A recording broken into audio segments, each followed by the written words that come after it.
El martes comenzó a las 10:00 de la mañana, bajo un sol implacable que calentaba las baldosas de mi porche. Estaba regando los geranios, un ritual que he mantenido por 40 años, cuando el sonido de un motor de lujo interrumpió la calma del vecindario.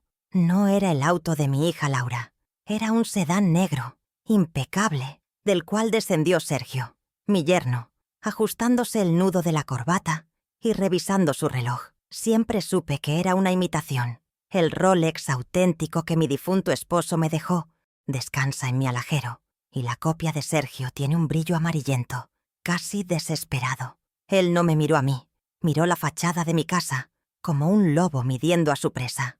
Detrás de él bajó un hombre más joven, enfundado en un traje azul eléctrico que parecía gritar «comisión». En su mano sostenía una carpeta de un azul brillante, casi idéntico al de su traje, con un logo dorado estampado en la esquina. Bienes raíces lujo. Esa carpeta era el objeto pista, la prueba tangible de la transacción que estaban organizando a mis espaldas.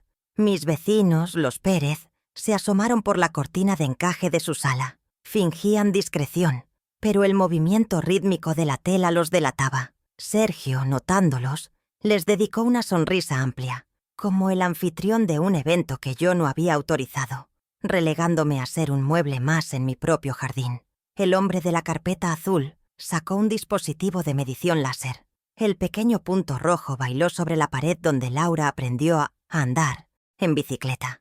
El zumbido silencioso del aparato me pareció una profanación. Estaban tasando mi vida, poniendo precio a los 120 metros cuadrados que pagué con turnos dobles en el Hospital Central. Sergio caminaba por el césped, señalando el viejo roble que planté cuando Laura nació, y le comentaba algo al tasador sobre cómo mejoraría la vista si se talara. Estaba vendiendo mis raíces, literalmente. Yo permanecía inmóvil, sintiendo el peso de las miradas de los Pérez. La humillación pública era parte de su estrategia. Finalmente Sergio se dirigió a mí. No me miró directamente, sino que proyectó la voz para que los vecinos escucharan claramente, asegurándose de que su versión de la historia fuera la única que circulara. «Madre», dijo, con esa voz untuosa que había perfeccionado. «Le dije que el tasador venía hoy. Necesitamos las medidas exactas para poner la casa a la venta». Hizo una pausa, palmeando el hombro del joven del traje azul. «Haga el favor y quédese adentro, que incomoda a los profesionales». Esa fue su frase. Reducirme a una molestia, a una anciana senil que no comprende las decisiones importantes. La humillación era tan calculada como el interés de un préstamo usurero. Cerré la llave de la manguera. El goteo cesó. El silencio se apoderó del porche. El tasador, visiblemente incómodo, bajó su dispositivo láser y fingió revisar sus notas en esa carpeta azul brillante. Levanté la barbilla y miré a Sergio. Mis manos, que habían suturado heridas y sostenido a moribundos, no temblaban. Mi voz, cuando salió, fue serena, pero con el filo de un bisturí. «Sergio», dije, y mi voz resonó clara. «Esta casa tiene 120 metros cuadrados de dignidad». Avancé un paso hacia la puerta de mi casa, y no está en venta. El tasador tragó saliva y desvió la mirada hacia su auto. El rostro de Sergio se contrajo. El color le subió al cuello, un rojo furioso que contrastaba con su corbata de seda. La fachada del corredor de bolsa exitoso se resquebrajó, revelando al jugador impaciente que yo sabía que era. Estaba acostumbrado a que yo cediera, a que Laura interviniera para mantener la paz, pero algo se había roto en mí hacía 6 meses, en la boda de mi hija. Él dio un paso amenazante hacia el porche, pero se detuvo. Los Pérez seguían mirando. La audiencia lo frenaba. Forzó una sonrisa torcida y se volvió hacia el tasador. «Disculpe», murmuró. «¿Ve lo que le digo? Está confundida». El hombre de bienes raíces lujo solo quería irse. Guardó su láser en la carpeta azul y retrocedió hacia su auto. El olor de mis geranios mojados ahora se mezclaba con el hedor agrio de la impaciencia de Sergio. Él creía que me había acorralado, que la presión social me haría ceder. No entendía que yo opero mejor bajo presión. 40 años administrando una unidad de cuidados intensivos me enseñaron a leer los signos vitales, a identificar la enfermedad antes de que el paciente sepa que está enfermo. Y mi yerno, frente a mí, Apestaba a desesperación financiera. «Hablaremos adentro, madre», siseó Sergio, lanzándome una mirada cargada de advertencia, mientras el auto de lujo se alejaba. Asentí lentamente, sosteniendo su mirada. «Claro, hijo. Hablaremos». Entré y cerré la puerta principal. El sonido sólido del cerrojo echándose fue como el primer clic de una caja fuerte. Él creía que la batalla era por estos 120 metros cuadrados. Estaba equivocado. La batalla real era por los $200.000 de mi fondo de jubilación, la cuenta que, en un momento de debilidad tras enviudar, puse como cotitular a Laura. Y yo tenía la terrible sospecha de que esa batalla ya la estaba perdiendo. Mientras escuchaba sus pasos furiosos en el vestíbulo, mi mente no estaba en la venta de la casa. Estaba en el pasado, en el origen de esa arrogancia. Estaba en los cimientos de esta casa, que no se miden en metros, sino en décadas. Durante 40 años, mi vida fue el Hospital Central. No era solo enfermera jefa. Era la mujer que reorganizó la logística de insumos de la UCI en 1998, ahorrando al hospital casi $1 millón en 5 años. Mi competencia estaba oculta bajo un uniforme almidonado. Mientras Sergio aprendía a falsificar firmas en cheques sin fondos, yo decidía quién recibía el último respirador disponible. Mi difunto esposo, Alberto, y yo compramos este terreno en 1983. Él era maestro de obras y yo apenas comenzaba mi carrera. Pagamos cada ladrillo con mis turnos dobles y el sudor de sus manos. Yo trabajaba de 3 p.m. a 11 p.m.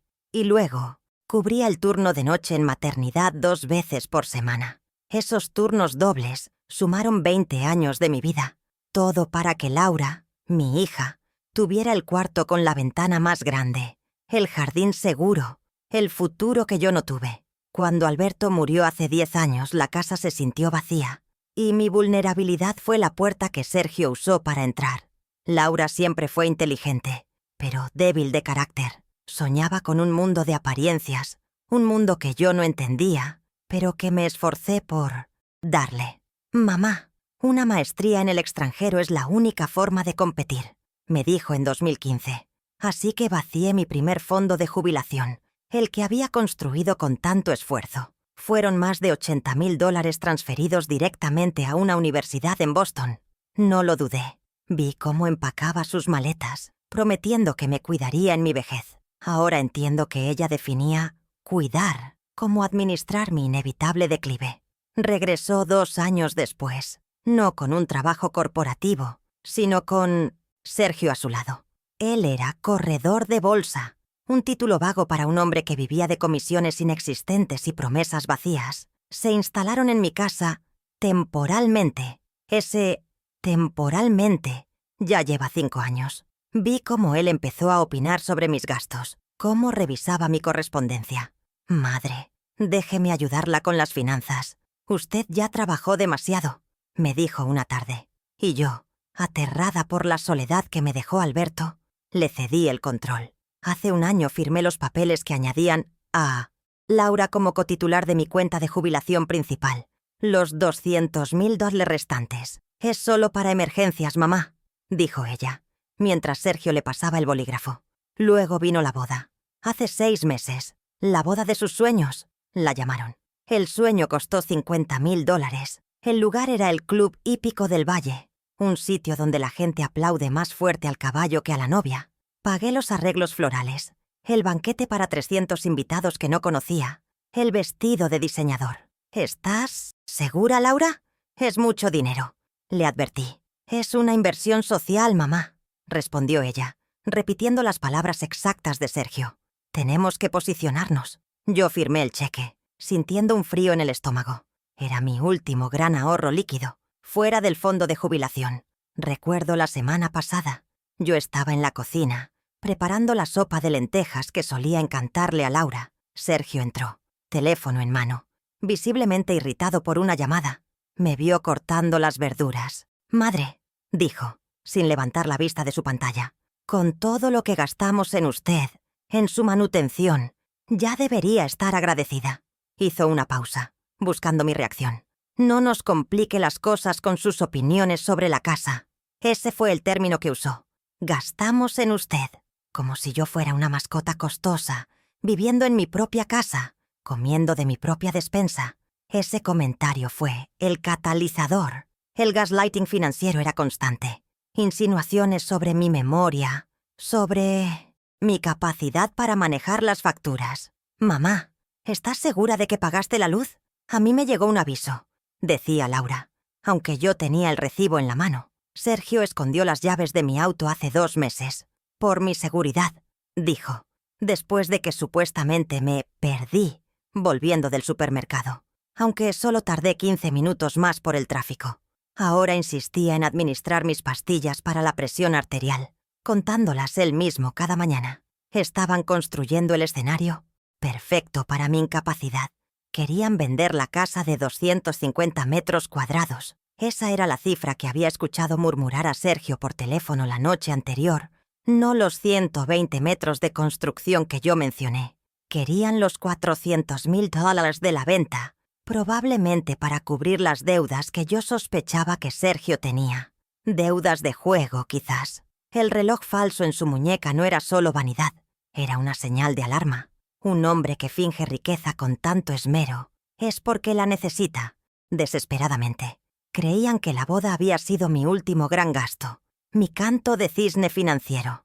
No sabían que sería el primero de ellos. No sabían que la enfermera jefa que auditaba miles de dólares en morfina y suministros quirúrgicos no había olvidado cómo llevar un registro. Mi mente, según ellos, confundida, recordaba cada centavo. Recordaba la fecha de la transferencia a Boston, el monto exacto del cheque de la boda y el saldo de mi jubilación el día que firmé esa cotitularidad. ¿Creían que 40 años de administrar una UCI no me enseñaron a leer números y personas? Sergio subía las escaleras. Sus pasos eran pesados, arrogantes. Se dirigía a mi estudio, el que había sido de Alberto, el que él había reorganizado la semana pasada cambiando la cerradura. Me había relegado al cuarto de huéspedes, al lado de la cocina, para que no tenga que subir escaleras, madre. El movimiento era claro. Me estaban aislando, quitándome mi territorio, mi autoridad. Él pensaba que yo me quedaría en la cocina, llorando sobre mis geranios marchitos. Pero mientras él revisaba sus planes para mi casa, yo tenía el mío. La humillación en el porche no fue una derrota, fue la confirmación. La carpeta azul del tasador fue el disparo de salida. Ahora necesitaba pruebas, no sospechas, no recuerdos, pruebas tangibles, filmables, irrefutables, y sabía exactamente dónde empezar a buscar.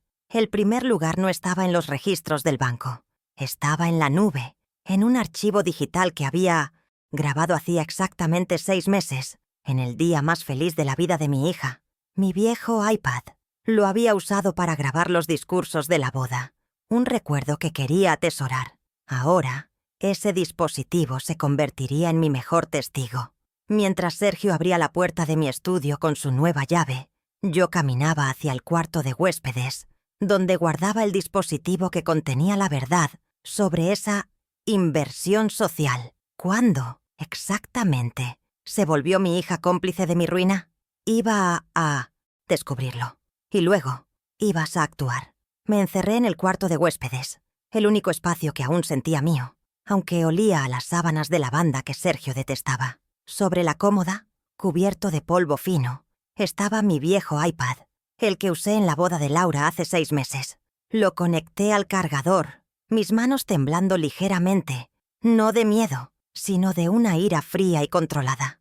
La pantalla tardó una eternidad en iluminarse. Ese dispositivo, que había guardado por sentimentalismo, se sentía ahora como un archivo forense. Mientras esperaba podía oír a Sergio en el piso de abajo, hablando por teléfono en el estudio que me había quitado. Su voz era un murmullo arrogante de negocios. Finalmente, el icono de la batería se mostró lleno. Deslicé el dedo y busqué la aplicación, grabadora de voz. Allí estaba, un solo archivo grande, etiquetado con la fecha del evento. Boda, Laura, discursos. Me coloqué los auriculares que usaba para mis caminatas, aislando el sonido de mi propia casa. El silencio en mis oídos fue reemplazado por el murmullo de la fiesta, el tintineo de copas, la música suave. Quería encontrar el momento del brindis principal. Mi dedo se deslizó por la línea de tiempo de la grabación, saltando los discursos ensayados del padrino y las amigas de Laura. Escuché el discurso de Laura, su voz aniñada agradeciendo a todos por la inversión social que representaba esa fiesta de $50,000. Luego, ruido de aplausos, un momento de caos, risas, y entonces, la voz de Sergio, claramente ebria, más fuerte que el resto. No era un discurso al micrófono, era un comentario a su mesa, la mesa principal a la que yo no había sido invitada. ¡Salud!, gritó, y se oyeron más risas. Y entonces la frase que lo cambió todo, grabada con una claridad aterradora. «Y el brindis, ¡salud!».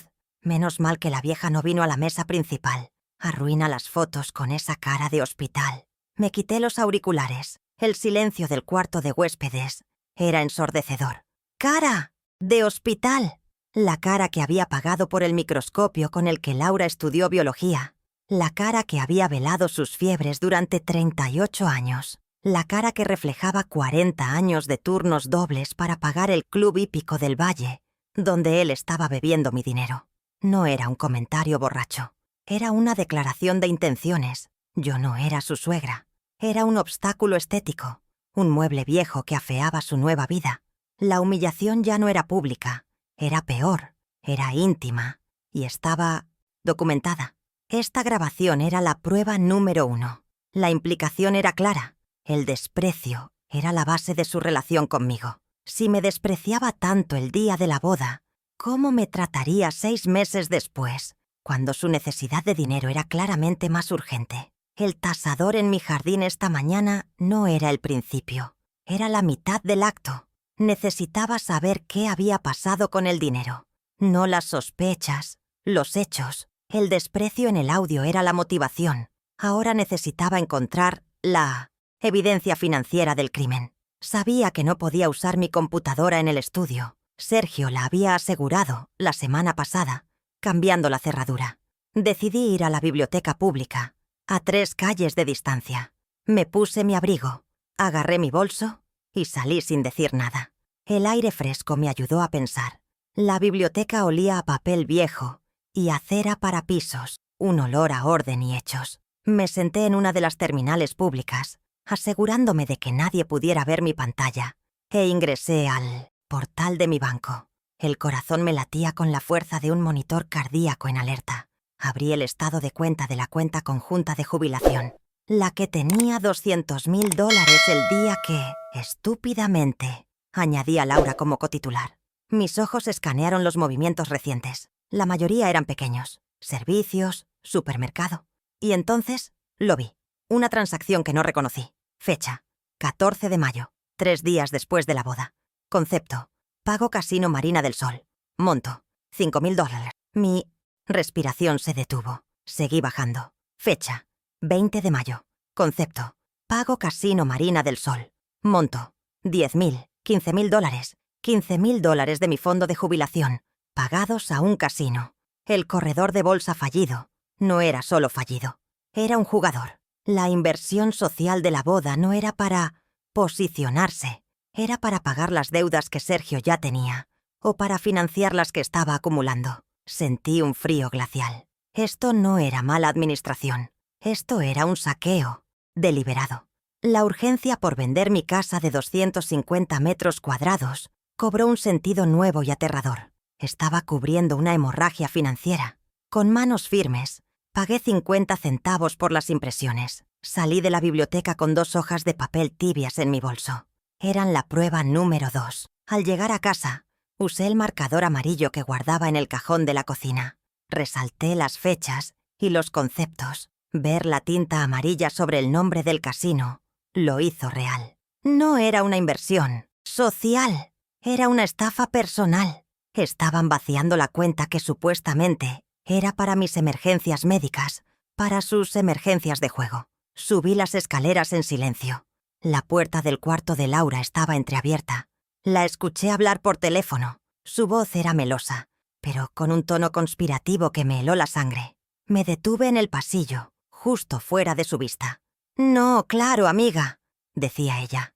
«Pero entiende, Mi mamá ya no regula bien. Se le olvidan las cosas. Hizo una pausa, escuchando. Sí, estamos buscando un asilo cómodo para ella.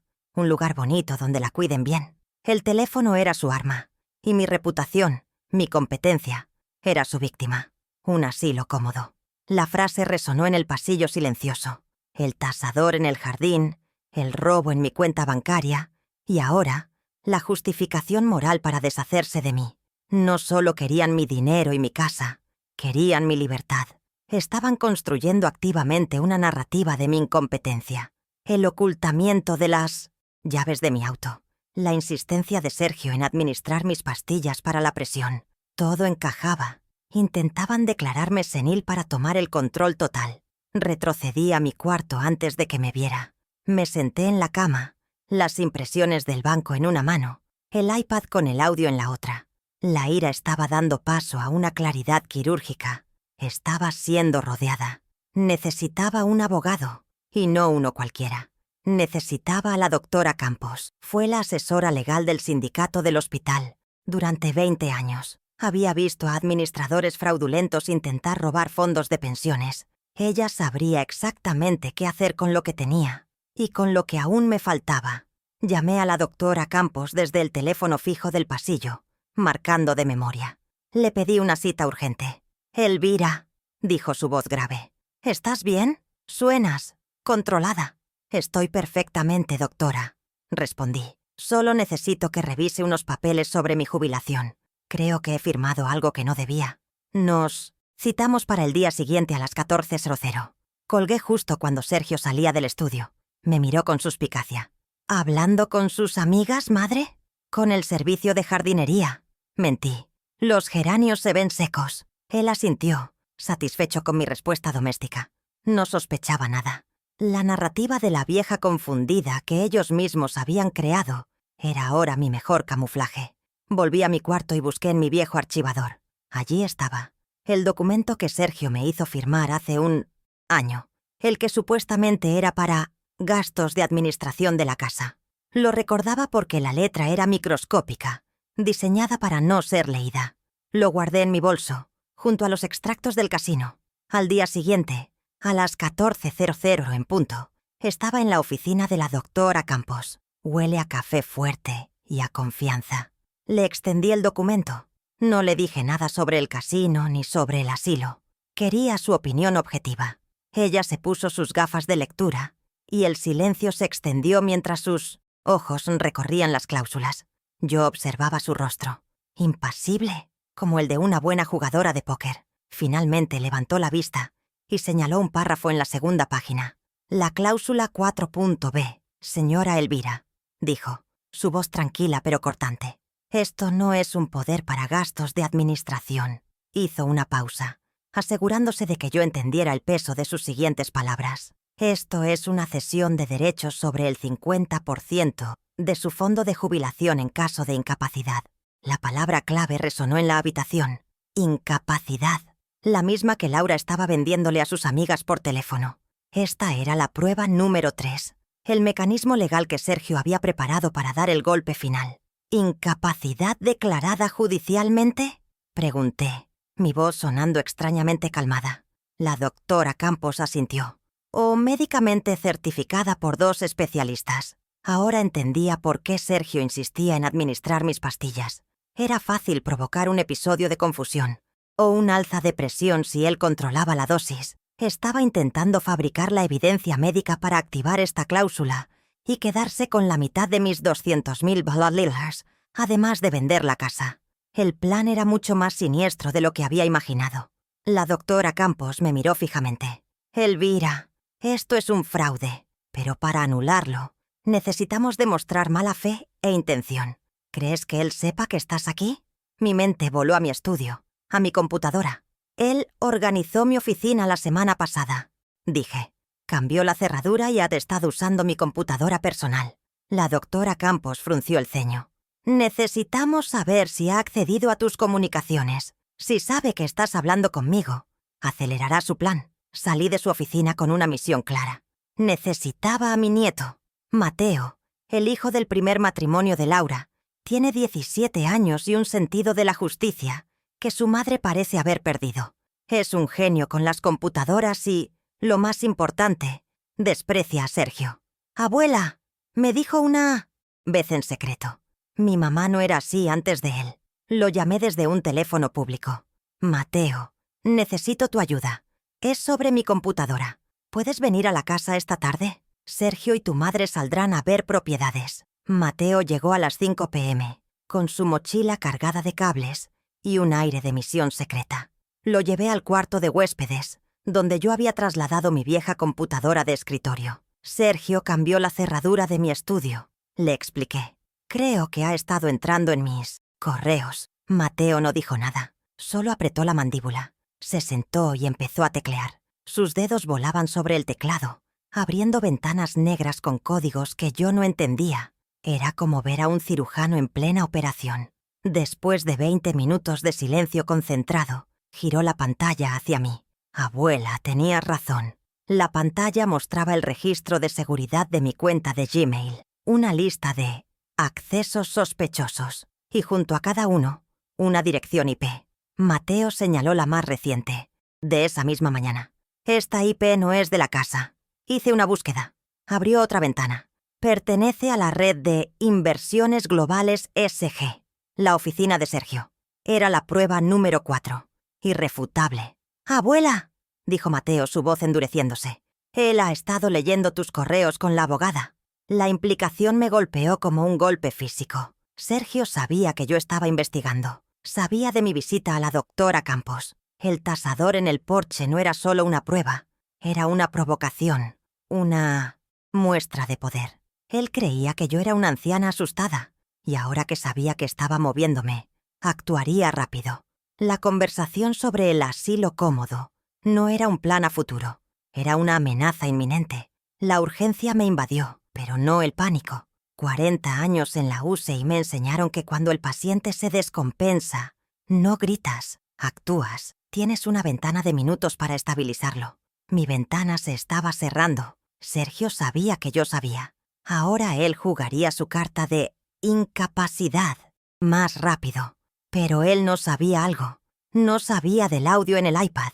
No sabía que yo tenía los extractos del casino. Y no sabía que mi nieto estaba a punto de hacer 3 copias de esa grabación en 3 memorias USB distintas. El juego de la vieja confundida había terminado. Empezaba el juego de la enfermera jefa.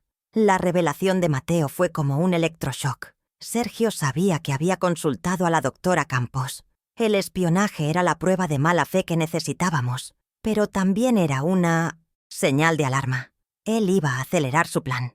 Miré a mi nieto, su rostro joven endurecido por la traición de su madre. «Abuela, ¿qué hacemos?». Mi respuesta fue inmediata. El protocolo de emergencia activándose después de años de letargo. «Tú, haz 3 copias de esa grabación de la boda. 3 memorias USB diferentes. Uno para mí, uno para la doctora Campos y uno que guardarás tú, en un lugar seguro fuera de esta casa». Mateo asintió, comprendiendo la gravedad, mientras sus dedos volvían a su onto. «¿Trabajar?», sacando los pequeños dispositivos de su mochila. Yo tomé mi bolso. Mi primer movimiento no podía ser estratégico. Tenía que ser defensivo. Tenía que salvar el dinero. Eran las 17:45. El banco cerraba la atención al cliente a las 18:30. Le dije a Mateo que saliera por la puerta trasera tan pronto terminara y que me esperara en el parque. No podíamos arriesgarnos a que Sergio o Laura llegaran y lo encontraran. Salí por la puerta principal, fingiendo que iba a la farmacia por mis pastillas de la presión. La ironía. Las mismas pastillas que Sergio usaba para controlarme.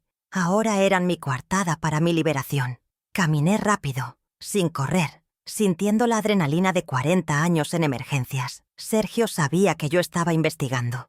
Cada minuto que esa cuenta conjunta de jubilación permanecía activa era un minuto en que mis $185,000 restantes estaban expuestos a un casino, a una transferencia desesperada para cubrir sus deudas. El aire de la tarde era fresco, pero yo sentía el calor de la urgencia. Llegué a la sucursal del banco a las 18:10. Era el mismo banco donde había sido cliente por 30 años. La gerente, la señora Méndez, me reconoció al instante. Su sonrisa profesional vaciló al ver mi expresión. «Doña Elvira», ¡Qué gusto! ¿Viene por la renovación del depósito a plazo? No, señora Méndez, dije, mi voz serena, bajando el tono para que solo ella me oyera. Vengo a abrir una nueva cuenta privada y vengo a hacer una transferencia inmediata. Ella captó la urgencia. Me condujo a su oficina privada, lejos de las cajas. El vidrio esmerilado de la puerta me daba una sensación de seguridad temporal, como la cortina de un quirófano. «Quiero abrir la cuenta Fortaleza», le dije recordando el folleto que había visto en mi última visita. Una cuenta de alto interés, sin chequera, accesible solo por mí, con autenticación biométrica y vinculada a un nuevo número de teléfono prepagado que había comprado esa mañana. La señora Méndez levantó una ceja, pero mi tono no admitía preguntas. «Y quiero transferir el saldo total de mi cuenta de jubilación conjunta, la número 845B, a esta nueva cuenta. Deje solo $100 en la conjunta». Ella me miró fijamente. «¿Hubo algún problema familiar, Elvira? Solo estoy reorganizando mis activos para mi vejez, señora Méndez. Una auditoría personal». El tecleo en su computadora fue el sonido más dulce que había escuchado en meses. Vi en su pantalla cómo los $185,000 desaparecían de la cuenta, compartida, y reaparecían, seguros, bajo el nuevo número de la cuenta Fortaleza. Firmé los documentos digitales con un lápiz óptico. Mi mano no tembló. «La cotitular, su hija, ¿recibirá una notificación de esto?», pregunté casualmente. «Solo si revisa el saldo, doña Elvira. La transferencia es interna, pero la cuenta Fortaleza es completamente confidencial. Nadie puede saber de su existencia salvo usted y el banco». Salí de allí a las 18:45. El dinero estaba a salvo. La primera línea de defensa estaba establecida. Sergio podía seguir leyendo mis correos, pero ya no podía tocar mi futuro financiero. Encontré a Mateo en una banca del parque, bajo la luz mortecina de un farol. Me entregó una pequeña bolsa de tela. Dentro, 3 memorias USB idénticas, pequeñas y negras. «Gracias, hijo», le dije apretando su mano. «Esto es más importante de lo que crees». Él me abrazó, un gesto rápido y tenso. «Cuídate, abue». Sergio estaba llamando a mamá muy alterado cuando yo salía. Estaban discutiendo. «Creo que ya volvieron a la casa», asentí. La presión estaba subiendo. Sergio, al saber que yo había visto a la abogada, y ahora sintiendo mi ausencia, estaría nervioso. La bestia acorralada es la más peligrosa, pero yo también tenía mis garras. Regresé a casa. El silencio era denso, casi sólido. Laura estaba en la cocina, preparando una ensalada con una furia contenida, cortando los tomates con demasiada fuerza, el cuchillo golpeando la tabla rítmicamente. Sergio estaba en el estudio que me había quitado. La puerta cerrada. Perfecto. Fui a mi cuarto de huéspedes y escondí 2 de los USB. Uno lo pegué con cinta adhesiva de doble cara debajo del último cajón de mi cómoda. El otro lo metí dentro de un frasco vacío de mis antiguas vitaminas, en el fondo del botiquín. El tercero, el operativo, lo guardé en el bolsillo interior de mi bolso, junto a mi nuevo teléfono prepagado. Usando ese teléfono, salí al jardín trasero, cerca de los geranios, para que la señal fuera clara y la conversación imposible de escuchar desde dentro. Llamé a la doctora Campos. «Doctora, soy Elvira. Tengo malas noticias y buenas noticias». Le expliqué brevemente lo que Mateo descubrió. Los registros de acceso de Sergio a mi Gmail, desde la IP de su oficina. Él sabe que nos vimos, sabe que estoy moviéndome. Escuché a la doctora Campos tomar aire bruscamente. «Eso acelera todo, Elvira, pero también nos da la prueba de mala fe que necesitábamos para anular ese contrato fraudulento. Él mismo acaba de probar su intención de espiarla para coaccionarla». «La buena noticia», continué, ignorando el vuelco en mi estómago, «es que el dinero está a salvo. Acabo de transferir los $185,000 a una cuenta privada. Dejé $100 en la conjunta». Hubo un silencio en la línea, y luego una risa seca por parte de la abogada. «Enfermera jefa, de verdad, rápida en la emergencia. Excelente. Ahora, Sergio está ciego financieramente. Intentará usar las tarjetas de crédito conjuntas, que seguramente están vinculadas a esa cuenta, y rebotarán. Está acorralado. Será más imprudente. La doctora Campos me dio instrucciones claras para la mañana siguiente, el día 2. A primera hora, iniciaremos la revocación formal de la cuenta conjunta, aunque ya esté vacía. Es el papeleo. Y presentaré una notificación formal sobre el contrato de sesión, prueba 3, citando el acceso ilegal a sus correos, prueba 4, como prueba de coerción e intimidación. Pero yo sabía que el proceso legal era lento. Yo necesitaba una solución, inmediata. Sergio y Laura vivían bajo mi techo, comían mi comida y planeaban enviarme a un asilo. Necesitaba sacarlos, y para eso, necesitaba que ellos mismos cayeran en la trampa. Esa noche, el día 1 de mi contraofensiva, apenas dormí. Permanecí despierta, escuchando. Cerca de la medianoche, oí a Sergio caminar por el pasillo, fuera de mi puerta. Sus pasos eran erráticos, cargados de ira. Se detuvo. Oí el leve clic metálico de la perilla. Intentó abrir. Estaba cerrada con llave. No había cerrado esa puerta con llave en años. Él gruñó algo ininteligible y se alejó. Estaba probando mis defensas. Estaba confirmando que la vieja confundida estaba de repente tomando precauciones. Esto lo pondría aún más nervioso, más desesperado por vender la casa, su última fuente de ingresos disponible. Y yo iba a usar esa desesperación como cebo. El día 2 comenzó a las 9:00 am. Laura tocó suavemente mi puerta. «Mamá, ¿podemos hablar?» Abrí. Su rostro estaba pálido, sus ojos hinchados. Cómplice pasiva, pero ahora, cómplice asustada. «Mamá, Sergio está muy molesto. Dice que fuiste al banco ayer. Dice que estás intentando sabotear las finanzas familiares». «Nuestras finanzas están perfectamente, Laura», dije con calma, sirviéndome una taza de té. «Solo estoy asegurando mi futuro, como tú deberías estar asegurando el tuyo». Ella no entendió la indirecta. «Él solo quiere lo mejor para ti, mamá. El apartamento en el centro será más cómodo». «Lo pensaré», dije. Y esa fue la semilla de mi trampa. Esperé hasta las 16:00, el momento perfecto. Sergio estaría en su oficina, probablemente revisando frenéticamente las cuentas por 10ª vez, descubriendo el saldo de $100, viendo sus tarjetas rechazadas. Lo llamé a su celular desde mi teléfono de casa, el que él podía monitorear. Puse la voz más temblorosa que pude, la voz de la anciana senil que ellos querían que fuera. «Sergio, hijo», empecé, y me detuve, como si me costara respirar. «¿Qué pasa, Elvira?» «Estoy ocupado», ladró él. El pánico era evidente en su tono. «Perfecto. Estaba exactamente donde lo quería. Sergio, estuve pensando en lo que dijo Laura esta mañana. Quizás tienen razón». Fingí un sollozo ahogado, una actuación digna de mis años en el hospital. «Esta casa es demasiado. ¿Y ustedes han sido tan buenos conmigo? Yo he reconsiderado la venta». Hubo un silencio total al otro lado de la línea. Podía oírlo calcular. La vieja había cedido. La presión había funcionado. Su arrogancia regresó instantáneamente, borrando el pánico de su voz. «Madre, sabía que entraría en razón. Es lo mejor para todos. No se preocupe. Yo me encargo de todo.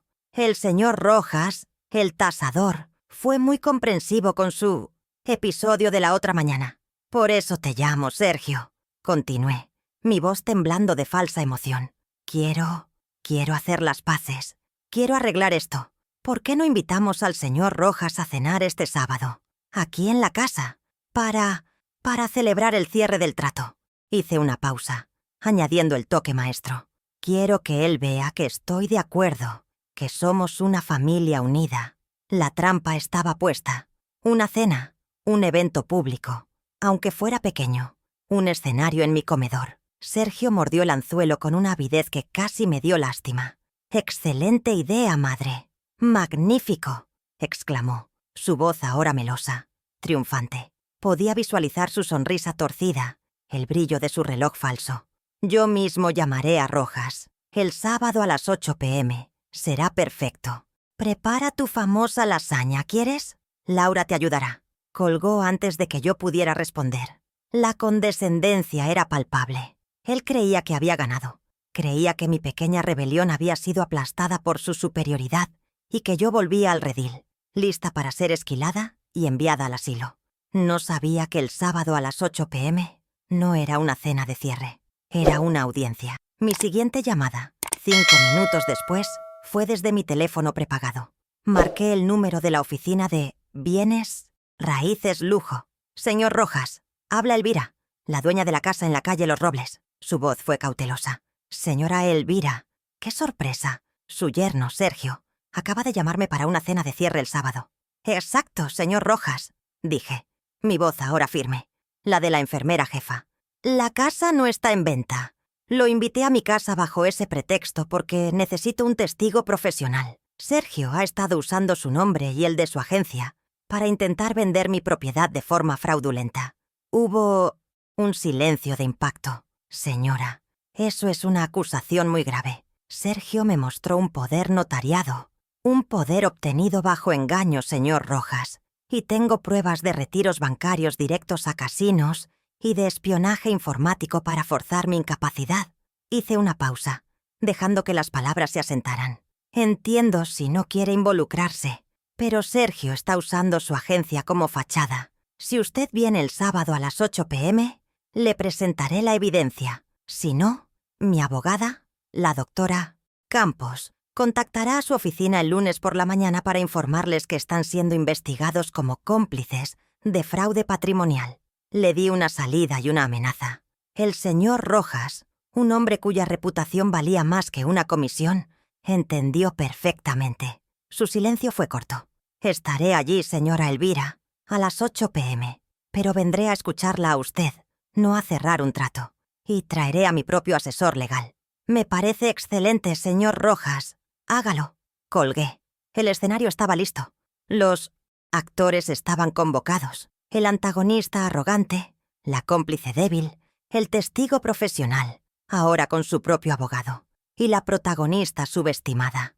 El comedor principal sería nuestro teatro de operaciones. Pasé los siguientes 2 días, el resto del día 2 y todo el día 3, preparando el quirófano para una cirugía de precisión. Imprimí los extractos del casino, prueba 2, en papel fotográfico de alta calidad, ampliando las fechas y los conceptos. Hice una copia notariada del contrato, fraudulento, prueba 3, que la doctora Campos había marcado con tinta roja, y cargué al máximo el pequeño altavoz Bluetooth que usaba para escuchar música clásica en el jardín. En él estaba lista la prueba 1, el audio de la boda. Sergio y Laura me veían en la cocina, tarareando, comprando ingredientes caros. Ellos creían que yo estaba preparando mi propia cena de despedida. Sergio estaba eufórico, haciendo llamadas sobre apartamentos pequeños para mí. Laura estaba callada, alternando entre la culpa y el alivio. No sabían que el menú no sería lasaña, sería justicia fría, servida en 3 platos, las pruebas financieras, las pruebas legales y la prueba de su absoluto desprecio. Sergio creía que estaba ganando. Estaba tan seguro de mi derrota que él mismo había convocado al testigo de su propia humillación. La vieja estaba lista para operar. El viernes, un día antes de la cena trampa, la casa se sentía como el silencio previo a una tormenta. Sergio había estado encerrado en el estudio desde la mañana, haciendo llamadas furiosas. Yo estaba en la cocina, limpiando metódicamente los cubiertos de plata de mi madre, preparándolos para la celebración. Escuché el portazo del estudio y sus pasos pesados bajando la escalera. Entró a la cocina, su rostro pálido y sudoroso, el reloj falso pareciendo más opaco que nunca. Sostenía en su mano su billetera de diseñador, abierta. Se notaba que venía de intentar usar una de las tarjetas de crédito adicionales vinculadas a la cuenta conjunta que yo había vaciado. El plástico, sin fondos, se había convertido en un simple trozo de inutilidad. ¿Qué hiciste?, siseó, su voz baja y amenazante, asegurándose de que Laura, que estaba en la sala, no lo oyera.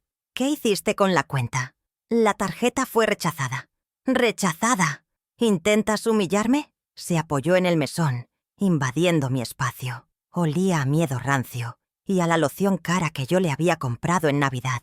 Levanté la mirada del tenedor que estaba puliendo y lo miré con la calma de una enfermera que atiende a un paciente delirante. No sé de qué hablas, Sergio. Las finanzas son tu especialidad, ¿no es así? Hice una pausa y luego añadí, con una serenidad cortante. Quizás gastaste demasiado en el Casino Marina del Sol. Fue como si le hubiera aplicado un desfibrilador. Todo el color abandonó su rostro. Retrocedió un paso, tropezando ligeramente con la alfombra de la cocina. Sus ojos, normalmente arrogantes, se abrieron con pánico puro. Miró por encima de su hombro, hacia la sala, temiendo que Laura hubiera escuchado. Era la primera vez que mencionaba el casino en voz alta. El conocimiento es poder, y yo acababa de demostrarle que tenía una pieza clave de su rompecabezas de deudas. Su agresión se disolvió, reemplazada por una fría y calculadora evaluación. Ya no me veía como una anciana senil, me veía como una amenaza existencial. «¡Laura!», gritó, su voz temblando de rabia contenida. «Ven aquí ahora mismo. Tu madre está delirando». Laura entró corriendo, secándose las manos en un paño. Su rostro era una máscara de ansiedad, anticipando el conflicto. «¿Qué pasa? Mamá, ¿qué hiciste?» «Siempre. ¿Qué hiciste, mamá?» «Nunca. ¿Qué te hizo él, mamá?» Sergio me señaló con un dedo tembloroso. «Tu madre está inventando historias. Está saboteando las finanzas. Está tratando de arruinar la venta de la casa. Contrólala». Laura se volvió hacia mí, sus manos retorciéndose. «Mamá, por favor. Ya casi está todo arreglado. La cena del sábado es para celebrar. ¿Por qué lo provocas? Sergio solo quiere lo mejor para nosotros. Para ustedes», corregí, dejando el tenedor sobre el paño de terciopelo. Esta era mi pequeña victoria. Este era el momento de cambiar la dinámica antes del golpe final. Metí la mano en el bolsillo de mi delantal y saqué una de las copias de los extractos bancarios. La prueba número 2. No se la mostré a Sergio. Se la extendí a mi hija. «Laura, la cuenta conjunta era para emergencias médicas. $15,000. Retirados. En 2 transacciones después de tu boda. No son una emergencia». Acerqué el papel a sus ojos, mi dedo índice tocando la línea resaltada en marcador amarillo. «El Casino Marina del Sol no es un gasto médico. Es un vicio. Y es mi dinero». Laura miró el papel. Vi el momento exacto en que sus ojos enfocaron el nombre del casino. Su respiración se atascó. Levantó la vista hacia Sergio, buscando una negación, una explicación. Pero el rostro de Sergio era la confirmación que ella temía. «Laura, no sé». Volvió hacia él con ira. Se derrumbó, se cubrió el rostro y comenzó a sollozar. Pero no eran lágrimas de remordimiento, eran lágrimas de puro terror. «Nos vas a arruinar», gritó entre sollozos, sus palabras dirigidas a mí. «Nos vas a dejar en la calle. Él te lo iba a devolver. No puedes hacernos esto». Su pánico no era moral, era puramente financiero. Había elegido su bando hacía mucho tiempo. Sergio, viendo su plan desmoronarse por la reacción histérica de Laura, recuperó su compostura. La agarró bruscamente del brazo, levantándola. «¡Cállate, Laura! Te dije que está delirando. Está confundida». Se volvió hacia mí, intentando arrebatarme el extracto bancario de la mano. «Dame eso. Son papeles falsos. Estás inventando todo esto para lastimarnos». Su intento de recuperar el control era patético. El corredor de bolsa fallido ahora era solo un ladrón expuesto en la cocina de su víctima. Pero su desesperación lo hacía peligroso. No le quedaba nada que perder más que la fachada. Retiré el papel con calma, doblándolo y guardándolo de nuevo en mi bolsillo. Mi mano estaba firme. La de él temblaba. «Sergio», dije, mi voz tan tranquila como el ojo del huracán. «No te preocupes. No hay necesidad de gritar». Avancé hacia la puerta de la cocina, dejándolos a ambos en medio del caos que habían creado. Me detuve en el umbral y me volví. «Aclararemos todo esto mañana por la noche. A las 8 en punto». Sostuve su mirada, la del jugador acorralado, frente al señor Rojas y su asesor legal. Ellos merecen saber exactamente con quién están tratando antes de firmar cualquier documento sobre mi propiedad. ¿No crees? La tensión era insoportable. Ahora, la cena no era una opción. Era una confrontación inevitable. El sábado, a las 8 en punto de la noche, mi comedor principal estaba listo. La mesa de caoba que Alberto y yo compramos en nuestra 10ª luna de miel, en 1990, estaba puesta para 5 personas. Utilicé la vajilla de porcelana de mi madre y los cubiertos de plata, esos que Sergio siempre miraba con codicia. El aire olía a cera de abejas y a la leve fragancia de los lirios del centro de mesa. no a la lasaña que él había pedido. Yo no estaba cocinando una comida, estaba preparando un quirófano. La luz del candelabro brillaba sobre los vasos de cristal vacíos. La calma antes de la cirugía. Sonó el timbre. El sonido pareció anormalmente fuerte. Laura, pálida como el mantel, y visiblemente tensa después de nuestra confrontación en la cocina, el día anterior, fue a abrir. Sergio la siguió de cerca, enderezando su corbata de seda y ajustando el reloj falso en su muñeca. Irradiaba una euforia forzada, la del jugador que cree que está a punto de ganar la mano final. Entró el señor Rojas, el agente inmobiliario de la carpeta azul brillante. Su sonrisa profesional era cautelosa y, como yo esperaba, no venía solo. A su lado caminaba un hombre mayor, con un traje gris impecable, un maletín de cuero y ojos analíticos que no sonreían. «Buenas noches, señora Elvira», dijo Rojas. «Este es mi asesor legal, el licenciado Fuentes». La sonrisa de Sergio vaciló por una fracción de segundo, pero su arrogancia encontró rápidamente una nueva narrativa. «¡Excelente! ¡Excelente! Para revisar los papeles del cierre de una vez. Licenciado, bienvenido, bienvenido». Con una hospitalidad falsa, los condujo a la mesa, indicándoles sus asientos, actuando como el dueño de la casa. Él mismo tomó la botella de vino tinto caro, uno que yo había comprado la semana pasada con el dinero de mi pensión, y lo sirvió con una mano teatral, asegurándose de llenar la copa del señor Rojas primero. «Un brindis», dijo Sergio, levantando su propia copa. «Por las nuevas etapas y por las decisiones inteligentes». Se reclinó en la silla de la cabecera, el asiento que había sido de mi esposo. Su arrogancia llenaba la habitación, sofocante. «Entonces, Elvira», dijo, su voz untuosa goteando con descendencia sobre todos nosotros, «¿aceptas la oferta de $400,000 del señor Rojas y te mudas al apartamento pequeño en el centro? Como discutimos, es lo más sensato para tu condición». El licenciado Fuentes me miró fijamente, su rostro impasible, esperando mi respuesta.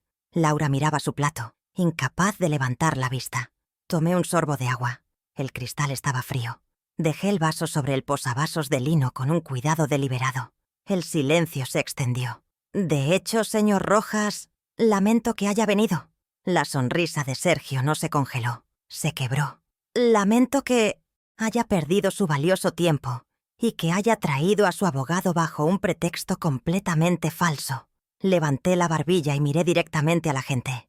«La casa no está en venta». «Pero», continué, mi voz serena cortando el silencio espeso que acababa de crear, «ya que ambos están aquí, esto es una oportunidad invaluable, una oportunidad que no podía dejar pasar». Hice una pausa, y luego giré mi cabeza lentamente para mirar a mi yerno. «Usted debía saber con quién trata, señor Rojas, con quién ha estado asociando el nombre y la reputación de Bienes Raíces Lujo». «Mamá», chilló Laura. La palabra salió como un ruego desesperado, un último intento de detener lo inevitable. «No empieces, por favor, no esta noche». Sergio, recuperándose del shock inicial, golpeó la mesa con el puño cerrado. El rebote hizo tintinear la plata. «Elvira, ya basta. Le advertí al señor Rojas sobre sus episodios. Está confundida. Está teniendo una crisis. Licenciado, mi suegra no regula bien. Estamos buscando ayuda para ella». «No estoy confundida, Sergio. Estoy siendo meticulosa». Mi voz bajó, obligándolos a inclinarse para escuchar. «Durante 40 años, mi trabajo fue auditar los insumos de una unidad de cuidados intensivos. Aprendí a leer números. Aprendí a detectar un robo a kilómetros de distancia. Abrí la carpeta de cuero marrón que había colocado junto a mi plato. Llamemos a esto una auditoría doméstica. Y ustedes dos», miré a Sergio, y luego a mi hija, «han sido reprobados». Sostuve la primera hoja. Era la impresión laminada del extracto bancario, la misma que le había mostrado a Laura. «Señor Rojas, usted entiende de inversiones de alto riesgo». Deslicé el papel por la superficie pulida de la caoba. Aterrizó perfectamente entre él y su abogado. «Prueba número 1. $15,000. El licenciado Fuentes se puso sus gafas de lectura sin decir una palabra y acercó el documento. Mi dedo índice tocó las líneas resaltadas en amarillo fluorescente. Retirados de mi fondo de jubilación personal. Fechas: 14 y 20 de mayo. Apenas 3 días después de la boda. Destino: Casino Marina del Sol. El abogado Fuentes levantó la vista del papel y la fijó en Sergio. El aire salió de los pulmones de mi yerno. Mantuve mi mirada en él. «Sergio», pregunté con una calma glacial. «¿Estos $15.000 en deudas de juego eran parte de la inversión social que me mencionaste? ¿O eran para pagar el reloj falso que llevas en la muñeca?» Laura palideció visiblemente, sus ojos fijos en el papel como si fuera una serpiente venenosa. Se llevó una mano a la boca, sus nudillos blancos. El licenciado Fuentes, después de leer cada línea, pasó el documento a su cliente. El señor Rojas lo leyó y su rostro profesional se endureció. Sergio abrió la boca, balbuceando. Eso es un malentendido. Era un pago a un cliente. Pero el juego es una adicción, una enfermedad. ¿No es así?, continué. Mi tono era casi compasivo, como el que usaba con las familias en la sala de... Espera. El fraude, sin embargo, es un crimen. Saqué el segundo documento de mi carpeta. Era la copia del contrato de cesión de derechos, ahora cubierto de anotaciones en tinta roja de la doctora Campos. Prueba número 2. Un contrato fraudulento. Esta vez se lo pasé directamente al licenciado Fuentes, quien lo recibió con evidente interés. Sergio me hizo firmar este documento hace un año. Me aseguró que era un simple poder notariado para gastos de administración de esta casa. Para pagar la luz, el agua. Yo estaba de luto. Confié. Esto es lo que Sergio considera administración. Le expliqué al abogado, señalando la cláusula 4.e. Una cesión total de derechos sobre mi fondo de jubilación de $200.000, ejecutable en el momento de mi incapacidad declarada. Enfaticé la palabra. Mi abogada, la doctora Campos, lo considera fraude por dolo y abuso de vulnerabilidad. El señor Rojas, que había estado inmóvil, retiró abruptamente su mano de la copa de vino, como si el cristal estuviera envenenado. El licenciado Fuentes levantó la vista del papel. Su mirada era cortante. «Usted tiene a la doctora Campos como su abogada». No era una pregunta, era una declaración. «Es una vieja amiga del hospital», respondí. El abogado asintió lentamente, reconociendo el peso de ese nombre. La reputación de la doctora Campos era implacable, pero la evidencia financiera y legal solo muestra codicia, dije guardando los papeles. El ambiente estaba cargado. «Hay algo peor que el robo. Es el desprecio». Sostuve la mirada de mi hija que temblaba. De mi bolso saqué el pequeño altavoz Bluetooth negro que usaba para escuchar música en el jardín y lo coloqué en el centro de la mesa. «Laura», dije suavemente. Ella se sobresaltó, como si mi voz fuera una bofetada. «Pagué $50.000 por tu boda. Retiré mis ahorros personales para darte el día de tus sueños en el Club Hípico del Valle». Sus ojos se llenaron de lágrimas culpables, las que yo había visto tantas veces. «Pero la falta de respeto, Laura, el desprecio por la mano que te dio todo, eso es lo imperdonable». Presioné el botón de play. El silencio absoluto de la cena fue destrozado por el sonido estridente de la fiesta. Risas, música alta, el tintineo de copas. Y entonces, perforando el ruido, la voz de Sergio, ebria, arrogante y grabada con una claridad aterradora. «Y el brindis. ¡Salud! Menos mal que la vieja no vino a la mesa principal. Arruina las fotos con esa cara de hospital». Detuve la grabación. El silencio que cayó sobre el comedor fue más pesado y profundo que cualquier ruido. «Cara de hospital», repetí en voz baja, mi voz resonando en el comedor. «La cara que pagó por esta cena. La cara que pagó por tu maestría de $80.000. La cara que pagó por el techo bajo el que duermes». El señor Rojas se puso de pie lentamente. Su rostro, normalmente bronceado, estaba rojo de una indignación profesional y personal. Dobló su servilleta de lino blanco con precisión y la puso sobre la mesa. Su abogado, el licenciado Fuentes, hizo exactamente lo mismo, guardando sus notas en su maletín de cuero, con un cierre metálico que sonó como el cerrojo de una celda. Sergio, paralizado por el horror, finalmente reaccionó. «No, esperen. Por favor, Estaba borracho. No significa nada. Elvira, diles, señora, dijo Rojas. Su voz profunda y llena de un respeto que yo no había escuchado en mi propia casa en años. Se dirigió solo a mí, ignorando a Sergio como si fuera invisible. Disculpe la intrusión. Lamento profundamente haberla molestado. Usted tiene una casa hermosa. Luego se volvió hacia Sergio. Su rostro era piedra. Su voz era hielo. Sergio, no me llames más. Nunca. Y reza para que mi abogado no te llame a ti. Se dieron la vuelta y caminaron hacia la salida. El sonido de la puerta principal cerrándose fue el primer martillazo del juez. La consecuencia reputacional fue inmediata. Laura estaba sollozando abiertamente, su rostro escondido entre sus manos. Sergio estaba de pie, temblando, su mundo implosionando. «¡Tú!», gritó señalándome. «¡Vieja estúpida! Acabas de arruinarlo todo. ¡Todo!». Se abalanzó hacia mí, pero yo no retrocedí. «Siéntate, Sergio. Aún no he terminado». Saqué mi nuevo teléfono prepagado. La segunda consecuencia es financiera. Desde las 6 de la tarde del jueves, la cuenta conjunta de jubilación que tenías con Laura tiene un saldo de exactamente $100. Mi dinero, mis $185.000 restantes, están a salvo en esa cuenta privada. Su rostro pasó del rojo al blanco ceniciento. Las tarjetas de crédito adicionales, las que intentaste usar ayer en la gasolinera y en la tienda de lujo, están canceladas. La línea de crédito de esta casa, que intentaste solicitar la semana pasada usando ese contrato fraudulento, ha sido bloqueada por mi abogada. Se desplomó en la silla, sin aire. La ruina financiera era total e instantánea. Finalmente me puse de pie. Y la tercera consecuencia, la doméstica. Miré a mi hija, que levantó su rostro bañado en lágrimas. Tienen 48 horas para empacar sus cosas. Quiero sus llaves sobre esta mesa el lunes al mediodía. Laura ahogó un grito. «¡Mamá! ¡No! ¡Es nuestra casa!». «No, Laura. Es mi casa. Fue mi casa durante 40 años antes que él. Y lo será 40 años después de él». Caminé hacia la alacena y saqué un sobre.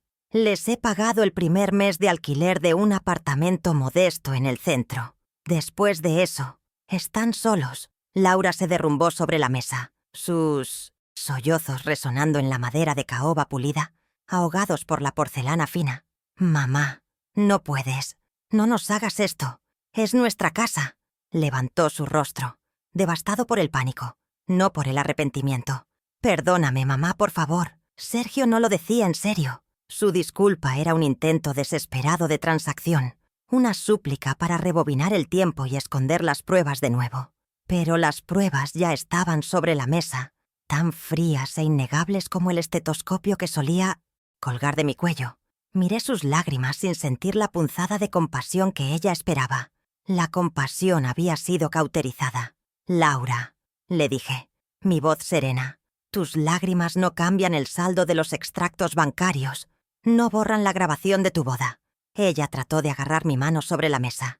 «Él te lo iba a devolver, mamá. Estaba buscando una inversión. No entiendes la presión que tiene». Retrocedí mi mano. Un movimiento pequeño pero definitivo. El contacto físico se sentía como una violación. La presión no justifica el robo. La ambición no justifica el fraude.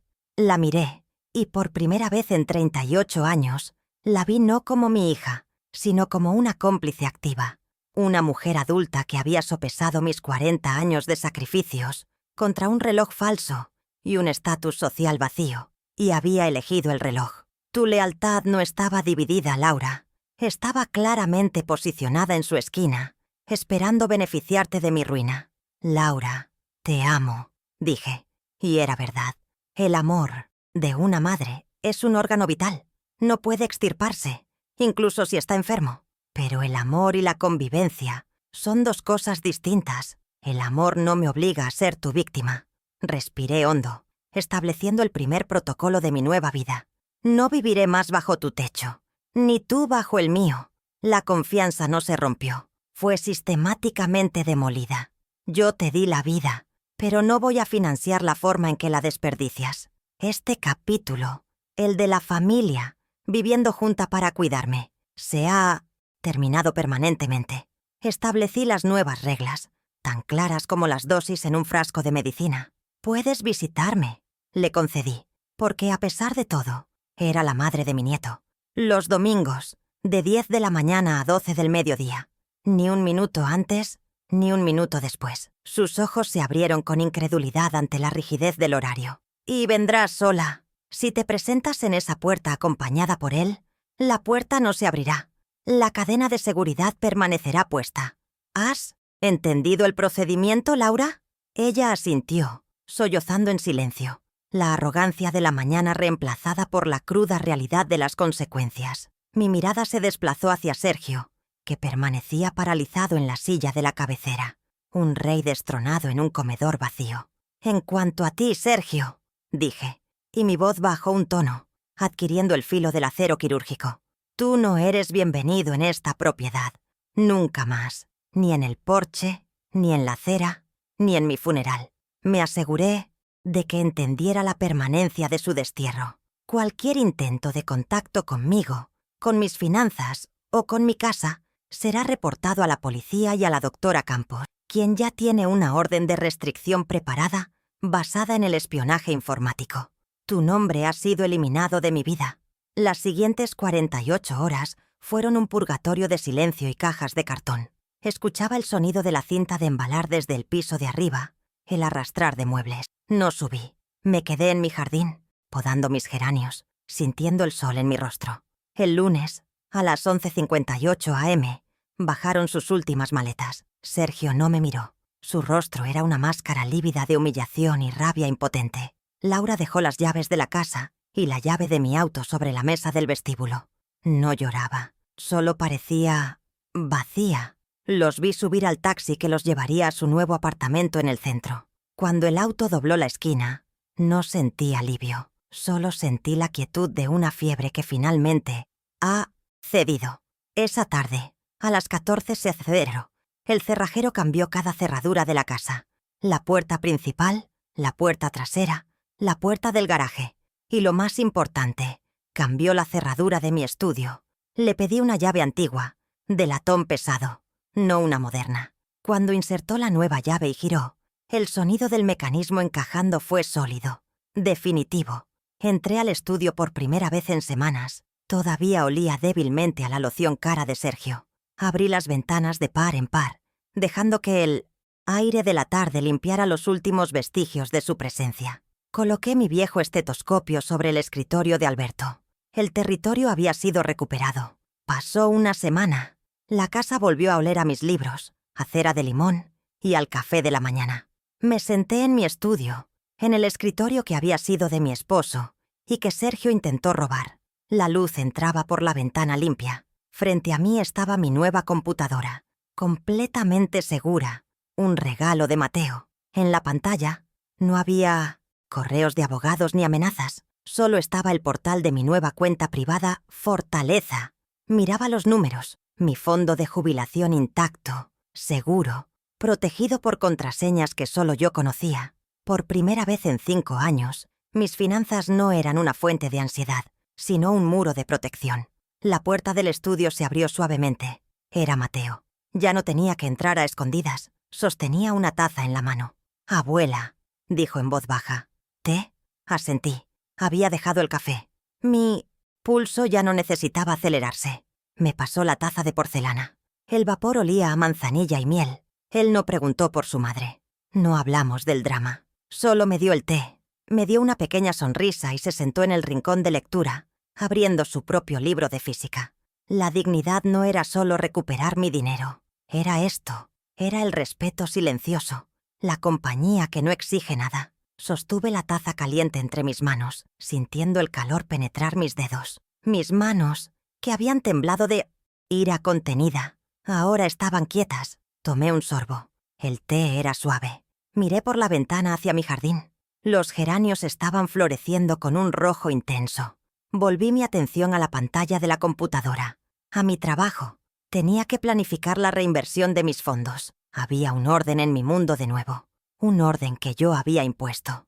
La enfermera jefa estaba de vuelta en su puesto. Pero esta vez, la UCI era su propia vida. Había pasado décadas en el hospital central, administrando crisis, tomando decisiones de vida o muerte en segundos, leyendo los signos vitales de extraños. Me enorgullecía de mi competencia, de mi capacidad para ver el patrón antes de que la arritmia se volviera fatal. Me tomó 72 años darme cuenta de que nunca había aplicado ese mismo diagnóstico riguroso a mi propia casa. Había ignorado los síntomas, había descartado las fiebres, había permitido que una infección de codicia y desprecio casi me costara todo. Durante 40 años, mi trabajo fue salvar vidas ajenas. Finalmente aprendí a salvar la mía.